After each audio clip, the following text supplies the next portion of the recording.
Assalamualaikum warahmatullahi wabarakatuh. Alhamdulillah, bersyukur kita ke hadrat ilahi kerana dengan rahmat dan limpah kurnianya dapat kita dipertemukan kembali untuk kita bersama-sama menyambung pembelajaran kita dalam subjek sejarah. Okey, pada sesi pembelajaran kita kali ini, kita akan memasuki unit yang ke-6 yang bertajuk Zaman Prasejarah, di mana kita akan membincangkan tentang garis masa, kegiatan, peralatan dan juga lokasi pada zaman prasejarah. Okey, tanpa kita membuang masa lagi, kita terus masuk pada apakah itu maksud zaman prasejarah. Okey, zaman prasejarah ni bermaksud zaman di mana sebelum manusia mengenal tulisan. Maksudnya pada masa ini, sistem tulisan tu belum wujud lagi. Jadi manusia menggunakan simbol untuk menerangkan tentang sesuatu perkara yang berlaku pada zaman tersebut. Oleh itu, para pengkaji giat menjalankan kajian untuk membolehkan kita mengetahui sejarah dan kebudayaan serta cara kehidupan manusia pada zaman tersebut. Dan berhasil daripada itu dapat dilihat perkembangan yang berlaku dari masa ke semasa. Okey, mari kita lihat garis masa zaman prasejarah dahulu. Di mana zaman prasejarah ini mempunyai 4 tahap, iaitu yang pertama ialah zaman Paleolitik yang berlaku sekitar 200,000 tahun sebelum Masihi. Iaitu yang kedua ialah zaman Mesolitik yang berlaku sekitar 14,000 tahun sebelum Masihi. Yang seterusnya ialah zaman Neolitik yang berlaku sekitar 3,000 tahun sebelum Masihi. Dan yang terakhir sekali ialah zaman Logam yang berlaku sekitar 700 tahun sebelum Masihi. Okey, keempat-empat tahap ini akan berlakunya perkembangan dan perubahan manusia zaman prasejarah pada masa ini. Okey, mari kita lihat yang pertama, iaitu zaman Paleolitik yang berlaku sekitar 200,000 tahun sebelum Masihi. Okey, kita lihat dahulu tentang kegiatan mereka, iaitu dalam aspek sosial dan juga ekonomi. Dalam aspek sosial, mereka hidup secara nomad dan dalam kelompok yang kecil. Nomad ni maksudnya mereka hidup secara berpindah randah dan berada dalam kelompok yang kecil lah, tak ramai. Jadi mereka tinggal di dalam gua dan mahir menggunakan api. Manakala dalam ekonomi mereka menggunakan peralatan yang diperbuat daripada batu. Dan cara untuk mereka mengekalkan ataupun meneruskan kehidupan ialah dengan mengutip hasil hutan dan memburu haiwan. Jadi mereka juga menerapkan satu konsep yang dipanggil sebagai berkongsi makanan antara satu sama lain. Okey, kita lihat kepada peralatan mereka, iaitu kapak genggam yang diperbuat daripada batu. Ini adalah peralatan yang digunakan oleh manusia pada zaman Paleolitik. Dan kita lihat lokasi mereka di negara kita, iaitu yang pertama ialah Bukit Jawa di Lenggong, Perak. Okey, inilah zaman lokasi zaman prasejarah, iaitu Paleolitik. Yang pertama, yang kedua ialah Gua Niah di Miri, Sarawak. Okey, ini juga ialah lokasi penempatan manusia prasejarah pada zaman Paleolitik di negara kita. Okey, kita terus lihat kepada zaman Mesolitik yang berlaku sekitar 140,000 tahun sebelum Masihi, di mana kegiatan sosial mereka masih hidup secara nomad dan berada dalam kelompok yang kecil lagi. Okey, tak ada perbezaan. Dan mereka tinggal di dalam gua, pesisir pantai dan muara sungai. Jadi mereka mula tinggal di pesisir pantai dan muara sungai. Dan pada aspek ekonomi pula, kita dapat lihat peralatan mereka juga diperbuat daripada batu, tetapi lebih baik buatannya, mungkin lebih cantik, lebih kemas dan sebagainya. Dan aktiviti mereka pula bertambah baik. Di antaranya ialah mengutip hasil hutan, memburu haiwan dan mula menangkap ikan. Sebab mereka dah tinggal di pesisir pantai dan muara sungai. Dan mereka masih menerapkan konsep berkongsi makanan di antara satu sama yang lain. Okay, kita lihat peralatan manusia pada zaman Mesolitik, iaitu dipanggil sebagai kapak batu. Okay, kita boleh lihat lebih kemas berbanding dengan kapak genggam pada zaman Paleolitik.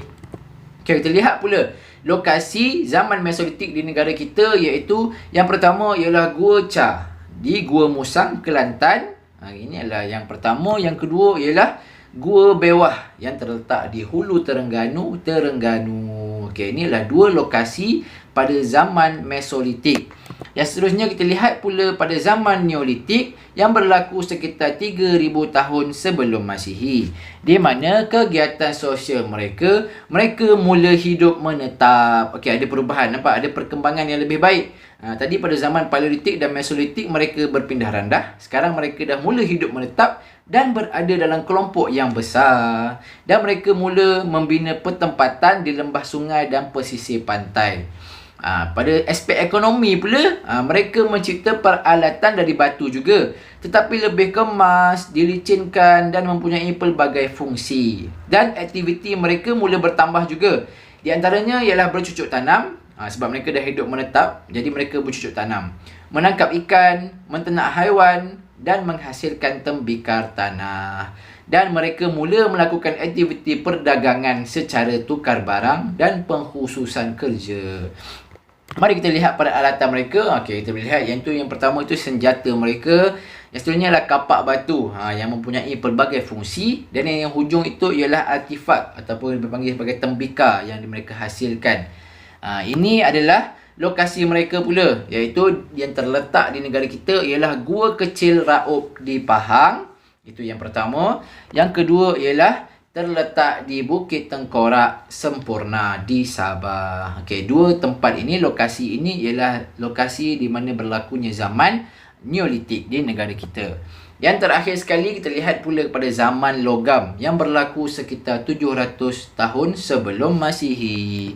Okey, ini tahap terakhir dalam keempat-empat tahap zaman prasejarah tadi. Mari kita lihat kegiatannya, iaitu yang pertama sosial. Mereka mula hidup menetap dan dalam kelompok yang lebih besar. Tadi mereka besar, kelompok mereka, tapi ni lebih besar. Sebab mereka dah hidup menetap dan mula mempunyai kelompok yang sangat-sangat besar lah. Dan oleh kerana itu, mereka mempunyai ketua sebagai pemimpin kelompok mereka.